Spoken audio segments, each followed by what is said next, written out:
Hi, it's Dwyer, gamblersadvisory.com, dwyervip.com. Remember, the opinion you should follow should be your own. Just consider this video to be a second opinion from a complete stranger online. You know, I've talked here online before, perhaps ad nauseum, about how to beat Gennady Golovkin and Sergei Kovalev, at least in my opinion. Right? Well, rather than talk about it, I'd like to show you. If you go to my favorites folder right now, you actually have the fight film of Shawn Porter's victory over Andre Berto. The fight style that I'm talking about, we'll call it prime Bernard Hopkins fight style. Right? The fight style that I'm talking about is right there on display from start to finish of the 8th round. Right? That's vintage Shawn Porter. Shawn Porter gets inside on a fighter who needs a little bit of space to operate. Now it's interesting because Al Bernstein, Paulie Malignaggi, who fought Shawn Porter, both seem to be of the mindset that Andre Berto is the better boxer. Right? Shawn Porter is the mauler. Andre Berto, if given room, is the better boxer.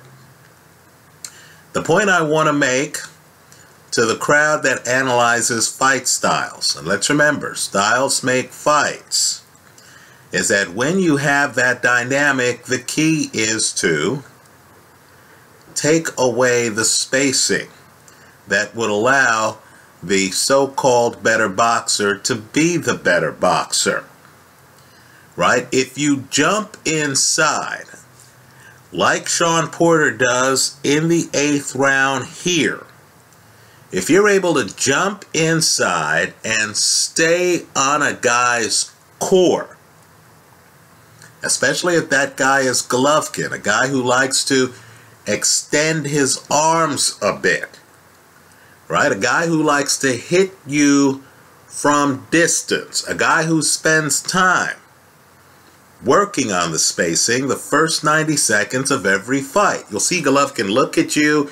He's in no rush to shorten the distance. He's walking around, right? If you look at how Shawn Porter gets inside on a decent boxer in Andre Berto and literally pins his arms, smothers his jab, and is riddling his body with shots, and then has it down to an art form where he throws a winging right hand from up top at an angle.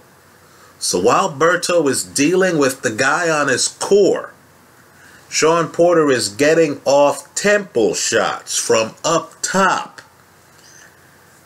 Right? I'm just telling you that that fight style, to me, can beat some of the biggest names in the sport. Golovkin, the middleweight king, one of the best middleweights in history, folks. And Kovalev, who, when you look at Kovalev, I know we think of Kovalev as a big-time puncher. He's really a guy who himself relies on balance, has his feet, apart. Right? The spacing of his feet is crucial to his game and really is pulverizing you behind a jab. Right? He's not a guy who wants you in on his core like Shawn Porter is against Berto. Let me also point out too, Porter is so good at it, this fight style, that you'll notice Porter and Berto are really the same height. But when Porter gets low and gets inside, right? And understand, the lowness is crucial. You don't want to be high like David Lemieux was, coming in on Golovkin, getting hit with Golovkin's jab. No, you want to take away the guy's jab, right? If you're going to bum rush someone like Golovkin, like Kovalev, you need to get by the jab. Porter, who's the same height as Berto practically, Porter might even be a little taller. Porter gets so low. He looks shorter than Berto as he comes in low. Right? He's short enough where he can lean his head, neutralize the jab. Right? Neutralizes it completely. Berto has a pretty good jab. You don't see it in this fight. Right? So Porter, who is excellent on core, he's not a big puncher. But what he is he's a guy who used to be a wrestler, used to be a football player, knows how to use his shoulders, and can wrestle you in the ring. In other words, when he gets inside, he's knocking down your arms. Right? He's muscling you. Think about it. If you're a fighter, we just saw Julian Ndongo beat Ricky Burns. And Ndongo loves to be in a side profile. He's always sideways. If you're fighting a guy like this who gets inside, he's not going to allow you to have your feet sideways. Right? He's going to come inside, then he's going to get here. He's going to force you to open up like a can of sardines. Right? It's beautiful stuff, folks. This is one of the better fights I've seen. Let me say, too, in addition to off the page, right, off the page, inside skills, Porter still has that great straight right hand from distance. But in this fight, what's really nice is Porter's lead left hook. Right? No doubt Porter looked at Mayweather's success against the same opponent, Andre Berto, and realized that he needed to lead with that left hook. It makes him a lot more dangerous. Now, I'm not saying Porter's unbeatable. Porter gets hit with some hard counters. Right? His defense isn't as crisp as he'd like it to be. Right? He needs a little bit more movement, a little bit more Mike Tyson, vintage Tyson movement when he's low and inside. But understand, this style to me, and it's a style that few can do. In other words, you have to work on this in the gym for quite some time. You have to work on this in the ring in actual fights for quite some time to get to this level. But this style, where you can jump inside, throw off the other guy's sense of spacing, smother his game, throw off his footwork, force him to have his feet parallel, force him over to the ropes. Right? In the 8th round, Porter pins Berto up on the ropes. Right? And I'm just telling you, Porter is landing wicked body shots. I know Berto has mastered how to look unfazed by the whole thing, just like Deontay Wilder has. This style beats Wilder.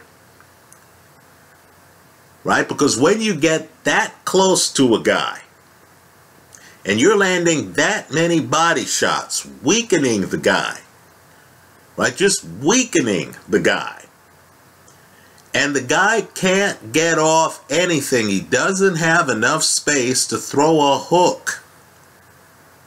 Right? He's just not equipped to deal with you on the inside. And keep in mind, this is against a guy, Berto, who's fought fights in the trenches against people like Victor Ortiz.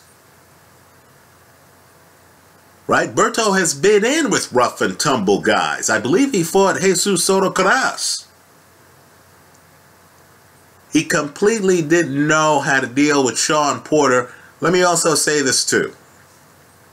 What I loved about Porter in this fight is he understood that he needed to change speeds. He needed to take his foot off the gas. It's a blitzkrieg type of style. Right? He's jumping in. I know in the 8th round he hangs around and has dinner and dessert. But in the preceding rounds, he jumps in, gets wicked body shots off, then he backs back out. Let me just say, too, his move where he's inside, has you tied up, is using his shoulders, is low, right? Bent at the knees, is landing body shots while he's holding you, right? He's holding your arms. So you're like this while he's landing body shots. You can't even move your arm out of the way because he's so close to you, he has your arms pinned. And then he, while he's inside, throws a high punch, literally like this.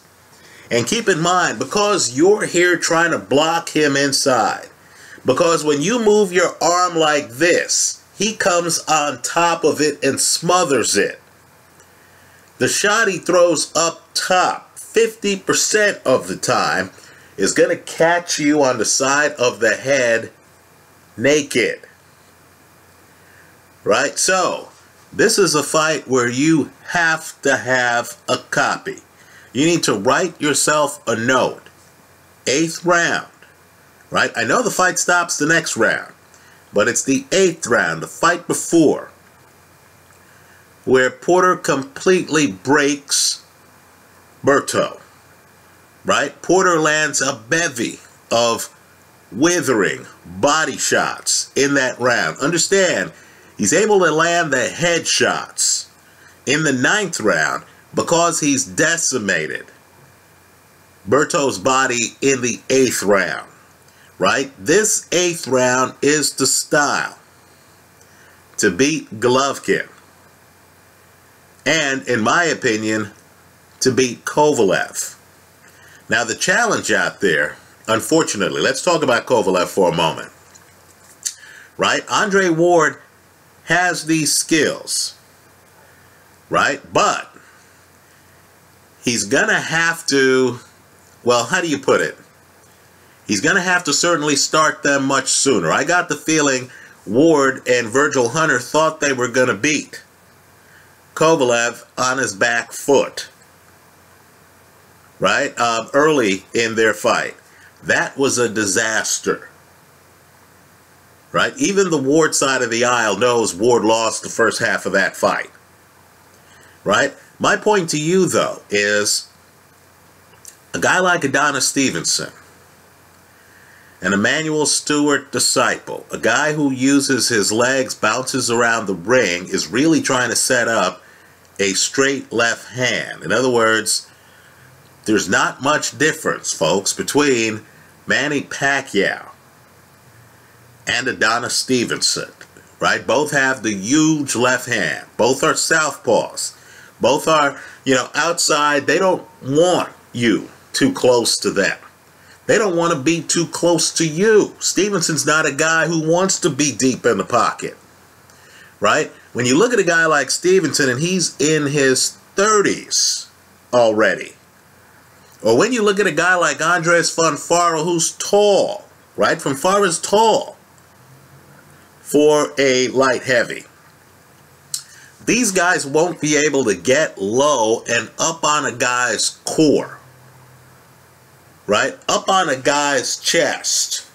Have their shoulder here, right underneath the guy's breast, like Shawn Porter. Right? So understand, if you haven't spent your career developing this fight style, knowing how to fight inside, in my opinion, it's not going to happen. Let me say this too for Keith Thurman. Right? Thurman survived Shawn Porter. That's the word, survived. I personally thought he lost the fight, but it was close. Right? I have to give Thurman, who has a complete game, a lot of credit. He does land some very hard shots as Shawn Porter tries to jump inside. Right? He definitely does. Well, Porter is now the #1 contender for one of Thurman's belts. If I'm Keith Thurman, I'm not fighting Porter again. You gotta be kidding me. Right? Thurman has been calling out Manny Pacquiao Smart move.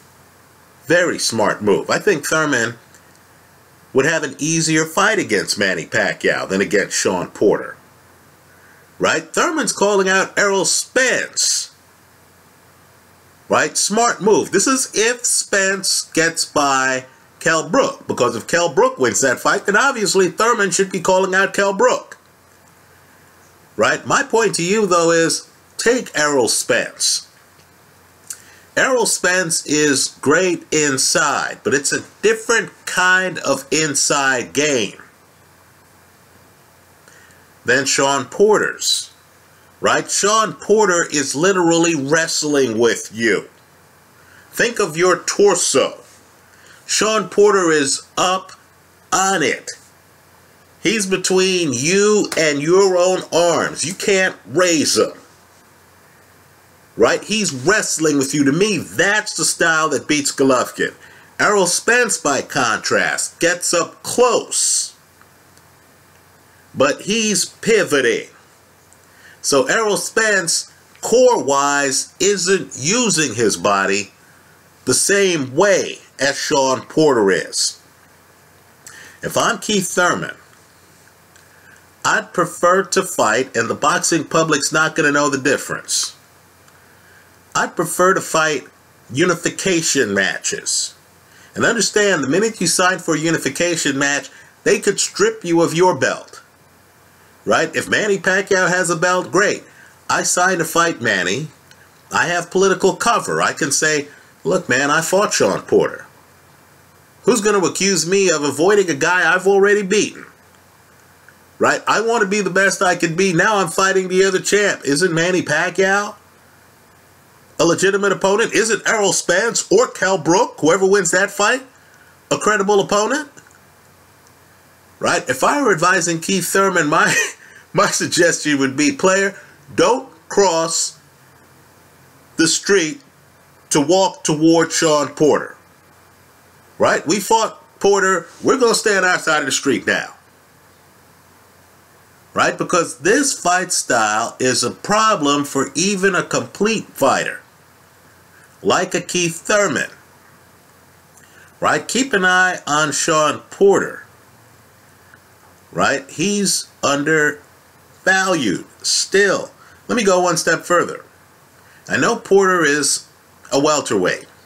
The wrong welterweight gained weight to fight Golovkin. Right? People here online know I took Golovkin all day over Kell Brook. I didn't think Kell Brook had a shot. My logic was simply, you cannot beat Golovkin from the outside in. You have to beat him from the inside out. Right? Shawn Porter, of all the people in boxing, right? Chris Eubank, to me, would have a shot on Golovkin because Eubank comes deep in the pocket and is throwing uppercuts and stuff like that. I believe Shawn Porter, who started his career in the 160s, right? Understand, guys, this is a football player. He started his career in the 160s. I believe Shawn Porter would have a shot on Golovkin. Why? Because I don't think Golovkin would be able to find him with the jab. I think Porter is too deep in the pocket and skillful and off at the side. Right? It's heavy pressure, but it's off at the side on your body. Right? You know, when a guy has his head right here, you can't hit him with a jab. You know, I also believe that Golovkin, who is a hellacious body puncher, would find that he's in against a guy who's a hellacious body puncher, right? As I said, to me, the most revealing fight on Golovkin's fight style is the Kassim Ouma fight, and people need to realize Kassim Ouma was not in his prime when that fight happened. Anyway, A-plus performance for Shawn Porter. He's going to give guys a lot of trouble, right? If I'm Keith Thurman, and I pick Thurman over Danny Garcia, right? Thurman, to me, is one of the best fighters in the sport, folks. Thurman's game keeps getting better and better, right? If I'm Thurman, I privately tell my manager, never again with Shawn Porter. Let Porter be somebody else's problem. If I'm forced to fight Porter, I'll abdicate my crown, but I'll do it in a way where I have political cover. So Manny Pacquiao, come on down. Errol Spence, come on down. Right? Jamel Charlo, who I'm hearing looked great this week, and I haven't seen that fight yet. Hell, I'll go try to fight at 154. But if I'm Thurman, what I don't do is fight Shawn Porter again. Too tough. That's how I see it. Let me hear from you. Right? Let me just say the obvious too. If I'm Danny Garcia, I don't fight Shawn Porter. Anyway, that's how I see it. Let me hear from you. Hope you leave your comments in the comment section to this video. Thanks for stopping by.